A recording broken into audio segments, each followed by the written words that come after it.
best thing to be is a singer. Yes. Hello to all my wonderful sugar babies. You're watching a new season of my series, ElliXia's Discography Dives, a series in which I dive into the discographies of some of my favourite artists of all time. We just finished the Marina Discography Dives, so I figured why not just jump straight into the next one. This season, we are going to be talking about the Sugababes. Hold for applause.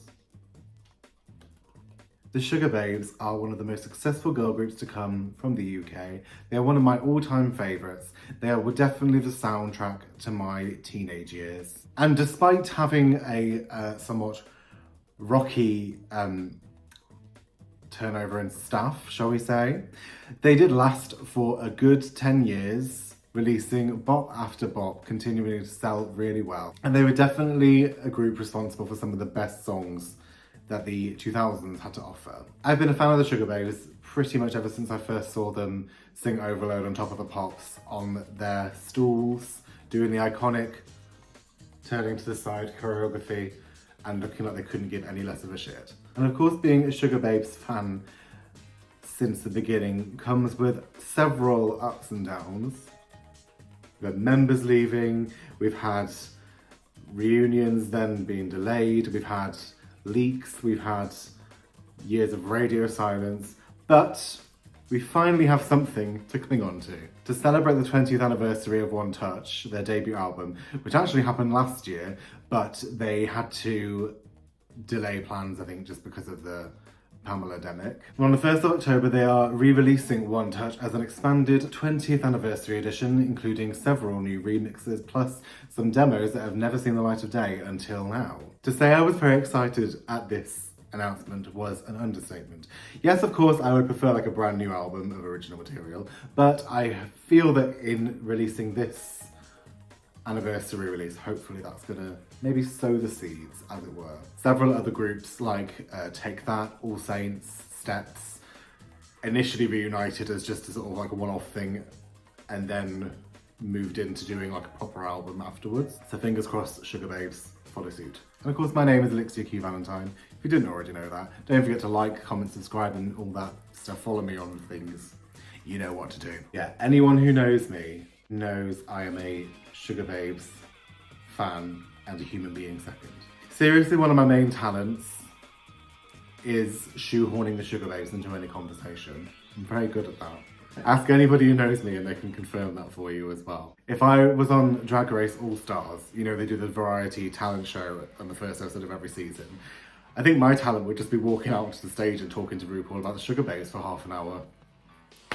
And of course, we're going to start with the album that began all of this, 2000's One Touch. One Touch was released on the 27th of November 2000. It peaked at number 26 in the UK albums chart, which doesn't seem like it's that high, but take into consideration when it was first released, it was quite in the lower areas of the chart, and eventually after a very long period of climbing up the charts, it peaked at number 26. So all things considered, it actually did quite well.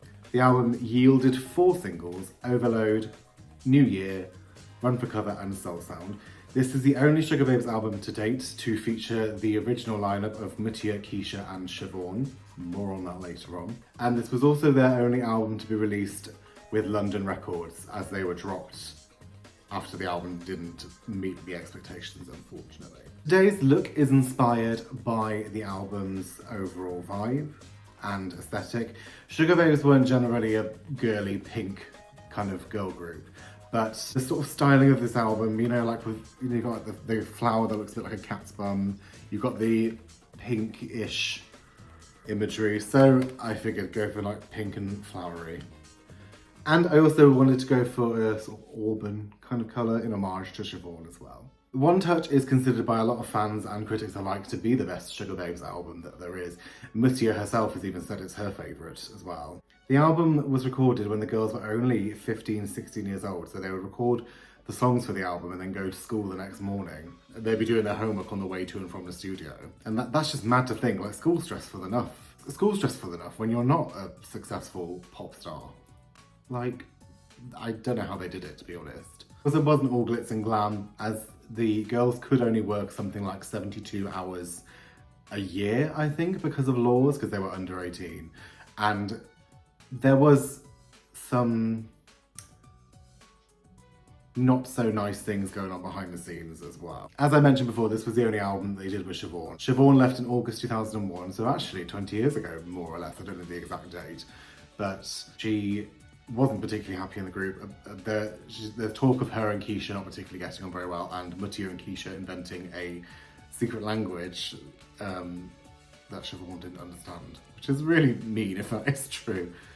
Siobhan left the group during an interview in Japan whilst they were on promo. The urban legend was that she left via a toilet window, which is a story that I love, but unfortunately Siobhan herself years later confirmed that that was not true. But in my fantasy, in my headcanon, that's what she did. It's just such a ridiculous story to me to think of Siobhan leaving the group via a toilet window. Alas, that did not happen. With that context established, let's dive into this album's track listing. We're going to go in track order, numerical order, as we have done with the previous series. And that starts us with the first song, the first single, Overload. Overload. What can I say about Overload? It is a masterpiece. I adore Overload. The song is nearly 21 years old, because it came out in September of 2000, so we're approaching its 21st anniversary, and the song still sounds fantastic in this day and age. I still listen to it and I still get chills, like, how? The song just sounds so cool. It sounds really effortless. It doesn't sound like it's being sung by teenagers as well. It could be sung by anybody. I mean, there is a lyric about school, but aside from that, I mean, it could be sung by a teacher. I just think it's such a good song, and it's definitely one of the best girl group debut songs of all time for me as well. Up there in the same leagues as Wannabe, Sound of the Underground. It's a wonderful song, and every time I listen to it, I'm just like, yes. Recently re-uploaded the video in HD on YouTube, and I've watched that so many times, and it's so good. The video itself as well is amazing. Like, it's just them in front of a white background, moving along, slightly different outfit changes. It's incredibly simple, but it's so effective as well. And what I love about the video is I wouldn't say they're moody, but they're not like really, really animated. They're quite chill, and they're a bit cooler. A lot of pop groups in like the late 90s, early 2000s were very energetic and larger than life and happy, smiley. You think you know, Steps, Club 7, Atomic Kitten, and I love that Sugababes were just so nonchalant all the time. Like, honestly, some of Muttiah's performances, she looks like she could not be any less interested in what she's doing. I can remember I had a Smash Hits cassette tape, video cassette, back in 2001 that came through with one of their magazines, and it had the video for Overload on it, and I watched it so many times because I was just like, this is so cool. And I remember seeing them on Top of the Pops, just being sat on these stools. They're sat on these stools, they've got their microphones in their hands, they do a look to the right, they do a look to the left. I sound like an optician, don't I? And they're just sat here with their microphones, looking poised, cool, calm, whatever. Iconic. I love it. On to track 2, we have One Foot In. One Foot In, actually, I believe, was in contention to be the first single, I think. One Foot In is really good. It sort of follows on that Overload sound. It's quite stripped back and it's quite minimal. The intro sounds a little bit like Spyro music from the PS1. I mean that as a compliment. I think One Foot In is really good. It talks about a guy who is kind of just using them a little bit, and she's like, well, I don't mind like hanging out with you, but you need to not take me for a fool. A lyric that stands out to me is, I've got time and you can have it all, as long as I'm not home too late. We can even catch a movie. It starts around 8. One Foot In is really cool, calm, and I think it's a very good indication as to what's going to come. One Foot In also is actually sampled in 2009 in a song that Muttiah did. I can't remember whose song it is, but she features on it. And she sings a bit of One Foot In as part of the song, which I thought was a nice little touch. On to track 3, we have Same Old Story, which has a little bit of a sort of garage flavour to it as well. It's not like full-on garage, but it's like pop with garage influences, I would say. It tackles the good old classic girl band trope of dealing with a no good man. I feel like girl bands, if in doubt, sing about a shitty boyfriend, and you've got a hit on your hands. Again, same old story. It's like One Foot In. It deals with a bad boyfriend in a very calm and cool and collected way, and I really like that. The whole thing sounds very unbothered, and I think that probably sums up the Sugababes quite well, actually. Unbothered, just generally. Same Old Story did actually get a release earlier this year in the form of the Blood Orange remix for the 20th anniversary, and I have to say, actually, the Blood Orange remix by Dev Hynes, I think it's better than the original version, actually. I think it's wonderful. On to track 4, we have Just Let It Go. Now, this is a personal favourite of mine on the album. Just Let It Go has a bit of back and forth between the girls. We've got Mutia playing the role of a girl who's presumably been dumped. Her relationship is over and she's very sad about it. And then you've got Keisha and Siobhan, her two friends, who are, in the nicest way possible, basically telling her to get over it. Mutia is very sad. She says, like, he's the one for me and all this. And then, like, Keisha and Siobhan are like, nah, he wasn't. Something better's gonna come for you. Just let it go, just move on. And I really love Just Let It Go because it definitely reminds me of when I was in my younger years, although I am still young. Reminds me very much of my younger years when, like, I'd really fancy a boy and he wouldn't return the feelings or whatever. And it would be like, it's that feeling of like, oh my God, this is the worst thing in the world. Like, how, I'm never gonna get over this. And then Just Let It Go is kind of like, no, you will, don't worry about it. Like, it's cool, it's calm. And I really like that because I think it sums up the camaraderie between teenage girls really well. That sisterhood. It's got a very good sisterhood element. I can just imagine like a live performance of them singing it like on like a bench on stage. I don't know why I think that. I think it's really cute. On to track number 5, we have Look at Me. Not a Jerry Halliwell cover.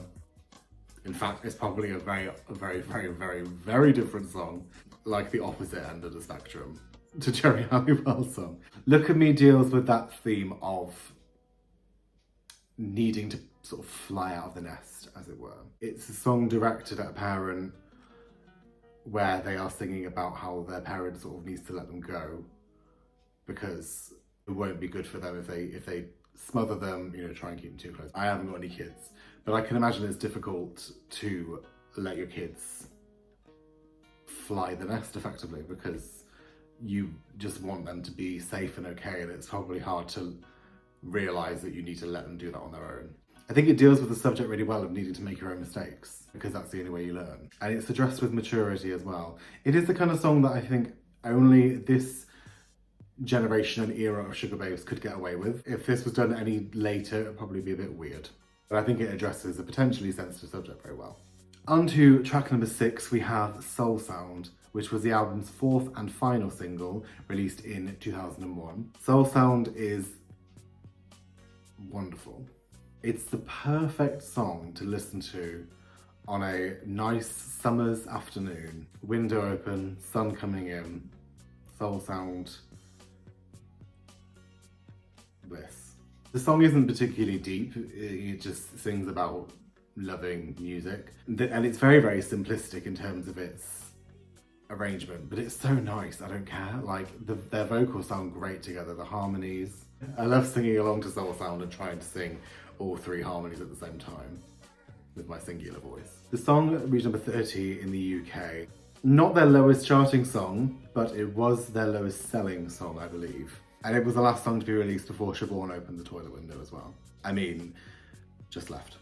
On to track 7, we've got the album's title track, One Touch. One Touch is a really nice song. Very slow, very chill as well. Features a lot of electric guitar. Talks about that feeling of being in love. It has like some lyrics that I guess you could argue are maybe a bit cliche. But I think because it's sung from the perspective of girls who are only 15, 16, when you're feeling those emotions and that feeling of love for the first time, it's such a big deal, and it's a whole new. I can remember the first time I had a crush on somebody that went deeper than just what they look like, and it's such a bizarre sort of intense feeling, and it's like, what the hell? And it brings up all these emotions, and it's stuff that you've never felt before. I know there's that cliche of like, I've never felt this way before being used in songs a lot, but it's true. It's very true. Anyway, One Touch is a really nice song. It has like a youthful element to it when, because you know, they're actually addressing it to their mother as well. The first line is, "Mum, I found a girl that I really liked." I think One Touch is a really good song. Similar to Soul Sound in the respect that it's a very good chilled summer afternoon kind of song as well. We then have track number 8, which is Lush Life. Lush Life is deliciously minimal. It's a musical equivalent of like a small chocolate that doesn't look like it's going to be very filling, but it actually really is, and it's really satisfying. Lush Life deals with wanting to find one's own place in the world. Remember that when the Sugababes recorded this album, they were still teenagers living with their parents. So Lush Life has that element of wanting to have a bit of independence, have a place of their own. I also really like the lyrics, "Supply the beat and we'll do our thing," because that really sums it up well. It's like, yeah, give me the beat and just, I'm good, I'll do it, I'll do what you want. Lush Life is actually a B-side to Overload as well. On to track number 9, we have Real Thing. Real Thing is very cute, I think. It's a little bit funky. It's one of the more up-tempo numbers. It's probably the most up-tempo number on this album, actually. It's got a little bit of slap bass. It's a little bit late 90s. It's very, very cute, I think. Again, it's kind of got some naive sort of lyrics like One Touch has, but I think it's acceptable because they're kids. Real Thing could have easily been a single, I think. It's very commercial and sort of radio friendly to me. It's actually a bit surprising to me that it wasn't a single, especially over songs like Soul Sound that aren't the most instant, I guess. Also, special shout out to the way Siobhan sings "Blowing My Mind," because she pronounces the word mind like "meh," and like Anastasia does. I don't really know why she does that, but you do, you Siobhan. Real Thing also does the thing that I love in songs where it sort of fades out, but then it's not over. And it has a little bit of an extra bit at the end. I really like that when songs do that. Coming up to the last quarter of the album, we have track number 10, which is New Year. New Year, or New Year if you're from Wales, was the album's second single, and it was released in December 2000, a contender for the Christmas number 1. It was not Christmas number 1, it was Christmas number 12. So it has that accolade to it. New Year's a Christmas song, but it's not a sort of straight up typical Christmas song. It's mostly just an acoustic guitar and sort of soft beat. I think it's a really, really lovely ballad. Deals with a breakup that happened a year prior, the previous Christmas, and so the Sugababes are reminiscing about this lost love. It even reflects on the girl's maturity actually as well, with this lyric, "I'm older than my years." It's definitely an underrated Christmas song as well, which isn't such a bad thing because that means it doesn't get overplayed in December, so that is quite a nice thing. It doesn't feel particularly Christmassy either to me. Obviously it has the lyrics about it reflecting on Christmas. There is a non-Christmas version of it, I believe, that was a B-side, which is where they replaced the word Christmas with winter. So if you wanted to listen to it at any time of the year, you could replace it with summer or autumn, whatever. New Year is lush. Even did a video in 2013 actually, of them singing an a cappella of it, which was lovely. Sounded even nicer with, you know, with their more mature voices as well. On to track 11, we have Promises, which for me is one of the main highlights of this album. Definitely, if I had the choice to release a 5th single, it would have been Promises. Promises is a little bit haunting sounding. It addresses a breakup or a lost love as well. And it has some interesting lyrics like, "I hate the way you make me feel inside." That's heavy for teenagers to be singing as well. I think the song is executed really well. It's got a great key change for the chorus as well. And the song's climax is perfect to me because there's loads of layering with the vocals and the harmonies, and it like builds up into this flurry of voices from the girls singing over each other, and I picture it in my mind like a video. I can picture the subject of the song being stood there and having like the girls circle around him as like his guilty conscience. I think it works really, really well. Promises was also used actually for the opening of the Sacred 3 tour that the girls did in 2013 for their unfortunately short-lived reunion as MKS, which we will address in a later video, but it worked really well as a opening. If I'm not mistaken, I think they sing it before they come on stage, but they're just singing the a cappella of the chorus. And I've seen video clips of it, because unfortunately I couldn't go to that tour. I've seen clips of it on YouTube and it looks really, really good. Unfortunately, I couldn't go to that tour because I was at uni at the time and there weren't any dates that were nearby, I don't think. But I remember thinking, it's all right, I'll go to the next tour. The next tour. Nearly 8 years later, and here we are. On to the closing track of this album, we have Run for Cover, which was the album's third single as well. It reached number 13 on the charts. Run for Cover is wonderful as well. It's definitely a masterpiece. I think the top 2 all-stars of the week of this album are Overload and Run for Cover. I think Run for Cover is not about a specific person necessarily. I seem to remember in an interview, I think they mentioned that it's kind of about the world in general, making them feel unsafe.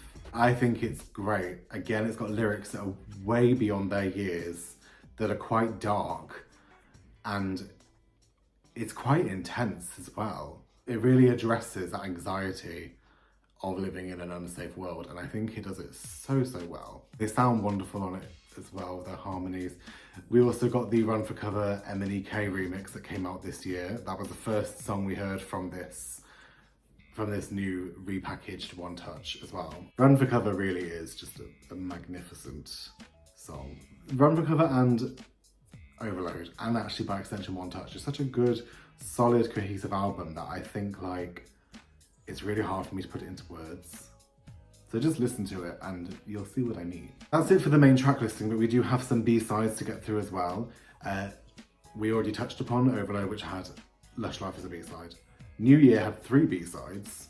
We had Sugababes on the Run, which is a very up-tempo, similar kind of song, and it's a similar vibe to Real Thing. There's probably a reason why it wasn't included on the album, because Real Thing is definitely the better version of the 2. Sugababes on the Run addresses their youth. It's probably the most cut dry song about their youth. Like, it's very clear that that's what they're singing about. There's no metaphors or anything. And it's probably the only song really in this selection where like their youth shows in a negative way, I would say. Which is probably why it was a B-side. I think they knew that. It sounds like a theme song. If the Sugababes had their own like TV show in the early 2000s around this time, I don't know, like S Club 7 used to have. Sugababes on the Run sounds like it could easily be the theme song to that. I can just picture like an animated opening sequence. The next B-side we have from New Year is Forever. Forever is the sweetest ballad. Like, it is really, really sweet. Almost a little bit sickly sweet, but it's lovely. It's very raw. It's very much just their voices with a guitar. And it's an incredibly like naive love song about wanting to be with a boy forever. It's, on paper, it sounds awful. On paper, it sounds like cheesy and really, really saccharine. And I mean, it kind of is, but there's such a sweetness and rawness in their voices as well. It kind of, you know, makes up for it. I think it's actually really sweet. I can remember like stopping and listening to it once and just feeling almost a bit teary because I'm like, oh my God, this song is just so innocent and pure. It's just so like, oh, you know. Again, probably not a bad thing that it didn't make the album as well. If it was going to be on the album, it would make for maybe a decent closer, or even like a sort of hidden track as well, because it's a little bit of a hidden gem. And it's also another one of those songs, I think, where only like 15, 16-year-old Sugababes could get away with singing it. I feel like any older, it might be a bit... And the last B-side we have to New Year is Little Lady Love, the About To remix. Now, the original Little Lady Love has never been released or leaked, and I would have come to the conclusion that we'd never ever hear it, only that the original version is going to be included on the One Touch reissue. So 21 years of mystery will soon be over. Little Lady Love, at least the About To remix, is very garage based as well. It's cool, I like it. And it reminds me of something that Katy B would do, which is, I know is silly because it's 10 years before Katy B even debuted, but it gives me that kind of vibe. The last B-side we have is to Run for Cover, which is Don't Wanna Wait. Don't Wanna Wait was also a Japanese bonus track as well. on this main album. Don't Wanna Wait is cute as well. It's very 90s, I feel. It reminds me a bit of 1 in a Million era ElliXia, I think. I think it reminds me a little bit of 4-Page Letter, but like sped up. It's a nice song as well. It also has some random rapper who I don't know, who just shows up at one point. Yeah, it's nice. And of course with One Touch, we are going to have a bunch of bonus tracks as well. I think there's about 4 unreleased cuts that are going to be included on this new version. But that sums up the album One Touch. I think it's a magnificent album. Whilst a lot of the songs probably are dated for the girls themselves just because of how old they were when they recorded them, I think the album itself sounds timeless. It doesn't sound dated to me. The songs that might sound like they're from a certain era, if they were released now, it would sound like a throwback. I think the album is very, very cohesive. It isn't perfect, but that's almost part of the charm as well. It's very raw. I think the girls have said before that they didn't really have any auto-tune or like a lot of sort of processing on the vocals. It was kind of like they just recorded it and kept it as it was. And I love that you can hear some of the imperfections as well. I think it gives it so much character and so much charm. And the album is a masterpiece. It was definitely my favourite album of 2000 as well. I think it's wonderful. And it also serves as a nice sort of time capsule, I think, for that period of being so young and naive yet mature at the same time. And I think, and whilst One Touch didn't make much of an impact when it was new, I think over time it's grown to become quite a fan favourite and it has classic status. And hopefully with this new version that's coming out in October, it will give it another moment in the sun, which it definitely deserves. And with all that being said, thank you very much for tuning in to the first episode of ElliXia's Discography Dives Season Sugababes. I have been your host, ElliXia Q Valentine. And don't forget to tune in next time when we discuss 2002's Angels with Dirty Faces. Thank you for joining us. Stay safe, wash your hands, do all that good stuff. Get vaccinated if you haven't already. I'm talking to you specifically, because I'll know if you haven't. I'll know. And look after yourself. I've been ElliXia Q Valentine, and of course, as always, please book me. Mwah.